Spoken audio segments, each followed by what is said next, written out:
realistic. The SPV can't fundamentally change the impact of US sanctions, which are quite dramatic and which are really discouraging businesses, European businesses, from trading with Iran. That said, it's significant for two reasons. One, it's a symbol, a strong symbol of the fact and a signal of the fact that Europe wants to keep the Iran deal, the nuclear deal, alive, and it's prepared to do what it can to facilitate even a modicum of commerce and trade with Iran. Secondly, it's an important signal that the EU is prepared to stand up to the United States. So both those signals, that the EU is going to fight for the deal and that the EU is prepared to stand up against the United States, matter to the Iranians in terms of their making a decision. Are they going to continue to comply with the deal or not?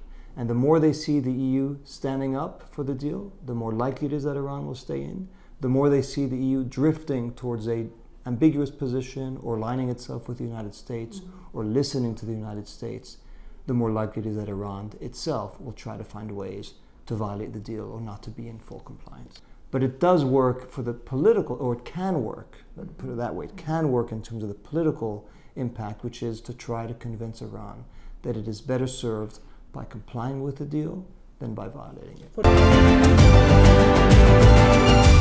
So I think the Iranians are themselves quite ambivalent. They are not particularly satisfied because they see their economy has suffered. It's suffered partly because of their own mismanagement, but it's also suffered because of the reimposition of secondary sanctions by the United States. And in any event, the Iran nuclear deal has not delivered for Iran the economic dividends that they anticipated and that they had promised their own public. So there is a sense of frustration and dissatisfaction. It doesn't mean that Iran will walk away from the deal, because if it does, then sanctions are going to be redoubled, including from the Europeans.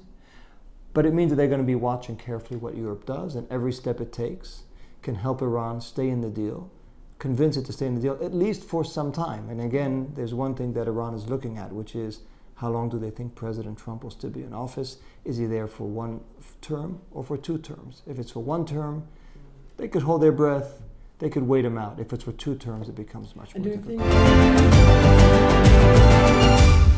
Europe is not fully united behind the SPV, or at least it's not fully of one mind, because some countries in the European Union are more sensitive to U.S. arguments or to U.S. pressure. But if they do agree to establish and to set up the SPV, again, at this point, I don't know, so that's why I'm saying it. Yes. But if they do, that's a sign that all countries are prepared to take some steps to maintain the nuclear deal, even if it means causing some tension with the United States. Thank you so much.